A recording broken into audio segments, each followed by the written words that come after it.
Welcome to Saptagiri Variety Channel, one place for all our varieties. Today's special is chili cheese sandwich, so let's see how to make it. To do so, you will need the following ingredients. You will need grated cheese, bell peppers, chilies, butter, oregano, chili flakes, spreadable cheese, bread, and diced garlic. Put all of these ingredients into one bowl.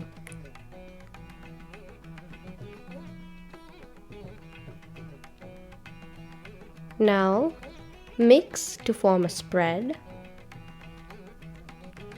Heat a pan. Spread this cheese mixture onto a piece of bread. Place this on the pan and spread some cheese on top. Place a slice of bread on top. Spread a bit of butter. Toast it. And now your chili cheese sandwich is ready. We hope you enjoyed this video and don't forget to like and subscribe to our channel. Thank you.